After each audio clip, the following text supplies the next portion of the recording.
Hello. Welcome to Awakening Games. And this one I'm calling the Navigator 2.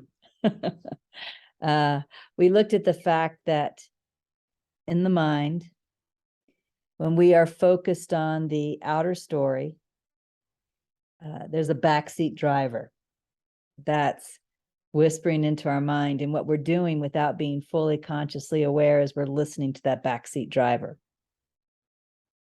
And actually, we have a navigator with us that knows what's exactly right for us, but we don't hear the navigator if we're listening to the backseat driver.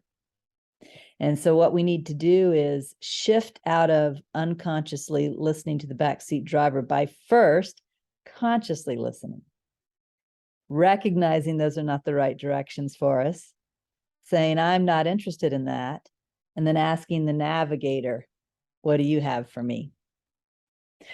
I want to share an audio from a friend of mine. Her name is Jacqueline, and she recently went through this little situation where the backseat driver was really, shouting into her ear. And she was able to recognize the backseat driver, put it aside, and then hear the navigator. Let me share my screen. First of all, Jacqueline had just finished watching this video. In fact, really, I think watching it and listening to it a few times, this video called The Script in the Mind. This is from Regina Akers' early teachings. And so when she refers to this message or something like that in her audio, she's referring to this. So what I want to share with you next is what Jacqueline said in her teaching in the Awakening Together Sanctuary. And then I will come back and add a little more.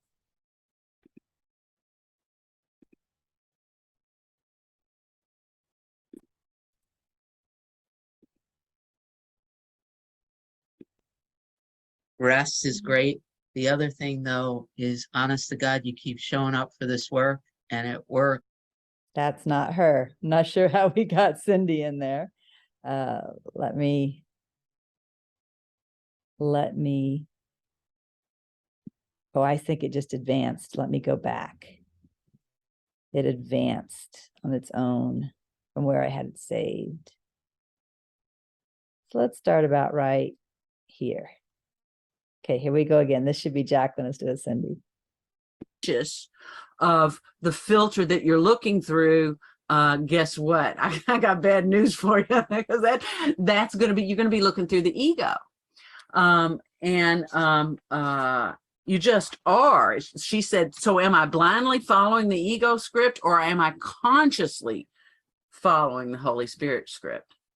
I love that she pointed out that and this sounds very, it's like, oh, there's this script and I'm following it. I mean, it's just so abstract, but it's like, no. What thoughts are you listening to?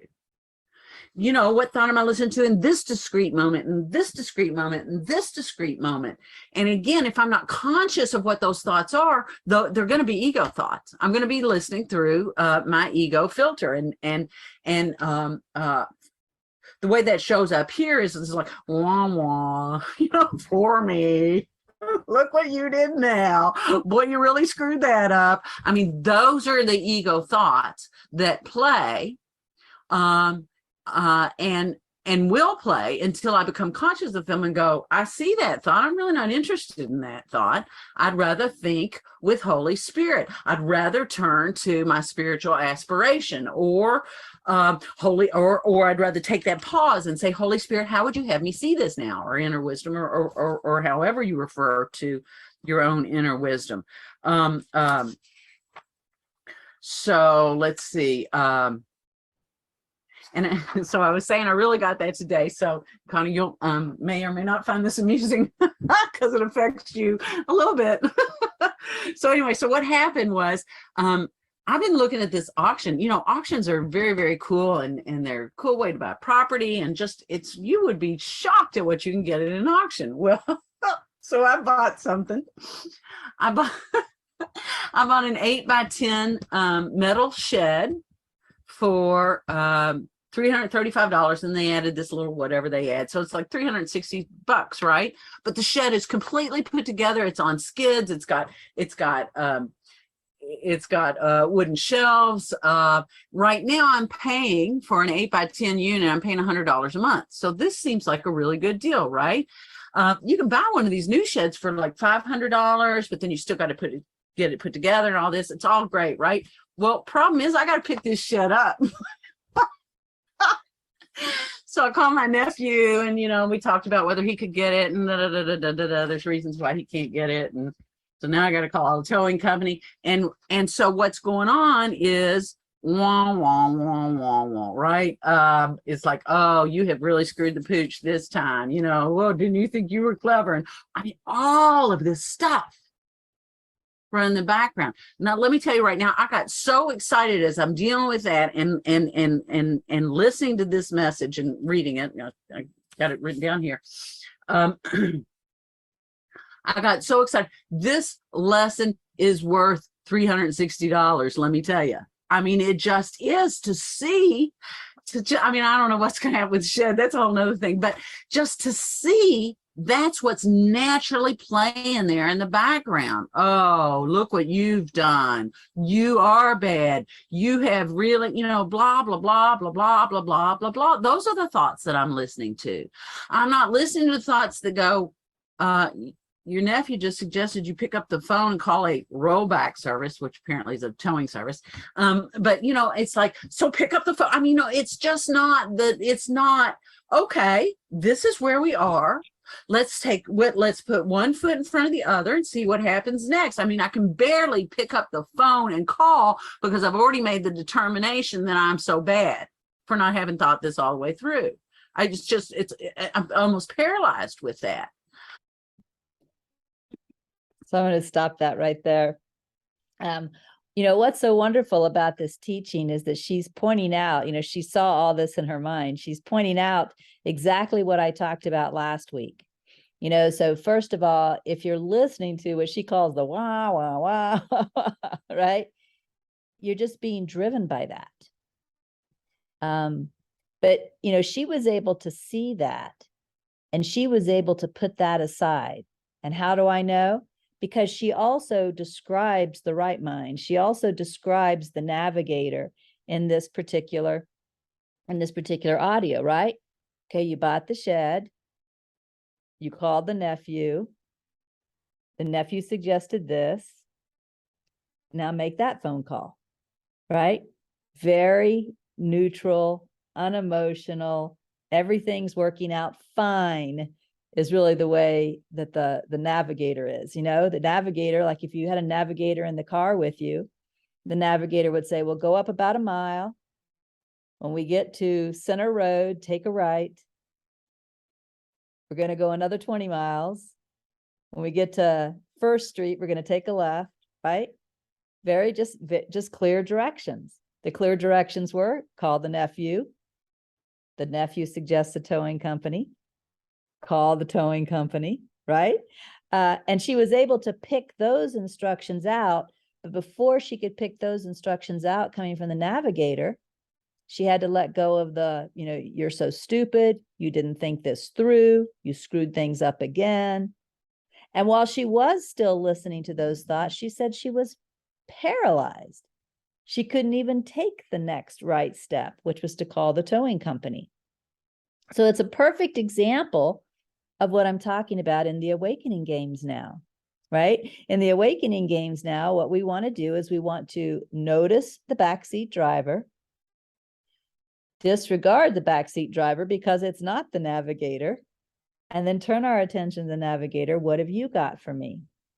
I listened to another audio from another friend of mine named Anne, and Anne was talking about the same thing. She was talking about all this stuff she was noticing in her mind about some anger towards her mom and how she had to let go of all of these thoughts. But first before she could let them go, before she could disregard them, she had to see them. But one of the things Anne says in that particular audio is that this is a God moment, which means this moment is absolutely perfect as it is. But you can't see that it's a God moment. You can't see that it's absolutely perfect as it is if you're listening to the wah, wah, wah, wah, wah, right? So again, the game we're playing right now, and we're going to play it for another week because it's such an important game. The game we're playing right now is first look, what's the backseat driver saying? Now, realize the backseat driver is not the navigator. That is not the right voice to be listening to. It's not, it doesn't have the proper directions, right? It's not the navigator. Then turn your attention to the navigator and ask the navigator, what do you have for me? And listen to those instructions. Now just do this. Now just do this. Now just do this, right? This game is in some ways a simple game, but it's not easy. And the reason it's not easy is because you have the habit of unconsciously listening to the backseat driver. And so we're changing a habit. And if you've ever tried to change any habit, you know that it's not easy. Doesn't matter what the habit is. So it's simple, but it's not easy. And so one thing that might be really helpful, which I talked about a couple of weeks ago, is to do some writing.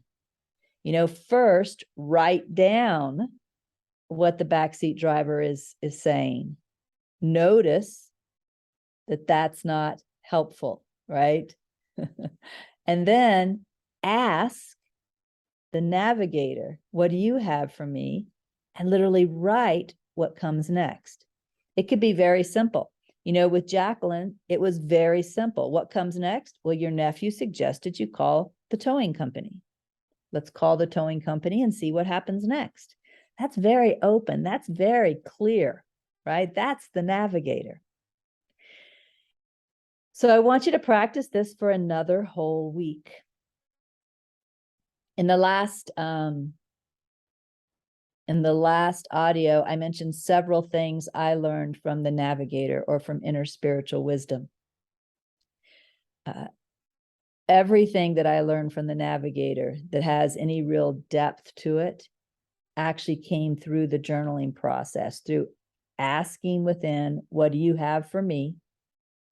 And then writing what came. And a lot of clarity came. So it's really simple instructions, as Jacqueline demonstrated, come in the moment when you put aside the backseat driver and then ask the navigator, okay, now just call the towing company, right? These very simple instructions come. Sometimes you can get some more in-depth insight, more clarity, maybe even about why you listen to the backseat driver, the best way to disregard the backseat driver, all of that, more in-depth information can come from the navigator through the writing process sometimes. I don't recommend one over the other. I recommend both. When you have the opportunity to kind of sit down and journal, sit down and journal. But when you don't have that opportunity, when you're out there and things are happening live, quickly notice, what's the backseat driver saying to me? Wah, wah, wah, wah, wah. Navigator, what do you have? Okay, just do this, right? Or let it be. Or everything's working out perfectly. Trust the situation. Whatever comes, these short little simple messages in the moment. So let's do this for another week. Navigator part 2. First, recognize the backseat driver. See what it's saying. I see you, right? You're not me. I'm not interested in these thoughts. Navigator, true navigator. What do you have for me? Both in the moment for the short, sweet, simple guidance, and when you have the opportunity through journaling, where you might get some more in-depth insights. And then I will be back next week. I mentioned that we're actually looking at 4 levels back behind the front story. We've looked at the first level, the backseat driver. We're practicing with the second level, the navigator. Next week, we will begin with that third back, right? That third back. But let's get a little more practice with the Navigator first. Have a great week. I'll see you next week. Bye.